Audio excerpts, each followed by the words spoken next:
and 1680 to 1688. Rice was then sold at 8 mons per rupee.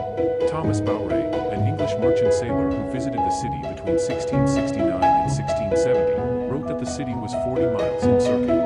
He estimated the city to be more populated than London with 900,000 people. Bengal became the economic engine of the Mughal Empire. Dhaka played a key role in the proto-industrialization of Bengal. It was the center of the muslin trade in Bengal, leading to muslin being called Dhaka in distant markets as far away as Central Asia. Mughal India depended on Bengali products like rice, silk, and cotton textiles.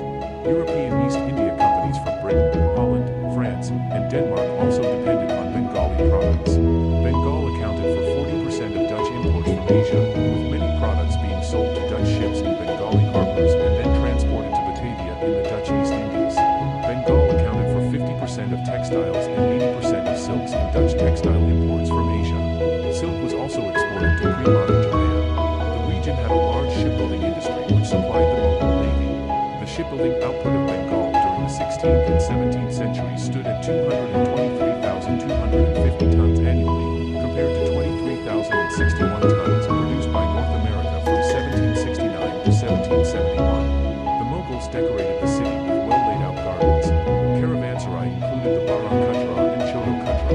The architect of the palatial Barak Katra was Abul Qasim al-Hassaniyat Habate Assamani. According to inscriptions in the Bangladesh National Museum, the ownership of Barak Katra was entrusted to an Islamic waqf. The Barak Katra also served as a residence for Mughal governors, including Prince Shah Shuja, the son of Mughal Emperor Shah Jahan.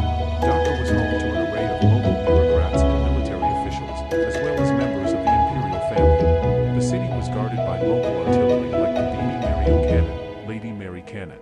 Islam Khan I was the first Mughal governor to reside in the city. Khan named it Jahangir Nagar, the city of Jahangir, in honor of the Emperor Jahangir. The name was dropped soon after the English conquered. The main expansion of the city took place under Governor Shaista Khan. The city then measured 19 by 13 kilometers, 11.8 by 8.1 miles, with a population of nearly 1 million. Dhaka became home to one of the richest elites in Mughal India. The construction of Lalbagh Fort was commenced in 1678 by Prince Azam Shah, who was the governor of Bengal, a son of Emperor Aurangzeb and a future Mughal emperor himself. The Lalbagh Fort was intended to be the viceregal residence of Mughal governors in eastern India. Before the fort's construction could be completed, the prince was recalled by Emperor Aurangzeb. The fort's construction was halted by Shaista Khan after the death of his daughter Peri Bibi, who is buried in a tomb in the center of the unfinished fort. Peri Bibi, whose name means fairy lady, was legendary for her beauty, engaged to Prince Azam Shah, and a potential future Mughal empress before her premature death. Internal conflict in the Mughal court cut short Dhaka's growth as an imperial city. Prince Azam Shah's rivalry with Murshid Quli Khan resulted in Dhaka losing its status as the provincial capital. In 1717, the provincial capital was shifted to Murshidabad, where Murshid Quli Khan declared himself as the Nawab of Bengal. Kindly subscribe to this channel and share this video with your friends and families. Under the Nawabs of Bengal, the Naib Nazim of Dhaka was in charge of the city. As the principal tax collector, the annual revenue of the Naib Nazim was 1 million rupees, which was a staggeringly high amount in that era. The Naib Nazim was the deputy governor of Bengal. He also dealt with the upkeep of the Mughal navy. The Naib Nazim was in charge of the Dhaka division, which included Dhaka, Kumala, and Chittagong. Dhaka division was one of the 4 divisions under the Nawabs of Bengal.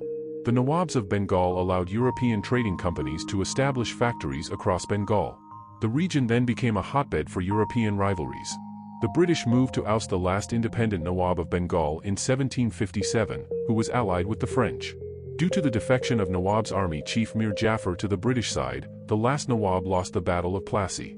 After the Battle of Buxar in 1765, the Treaty of Allahabad allowed the British East India Company to become the tax collector in Bengal on behalf of the Mughal emperor in Delhi.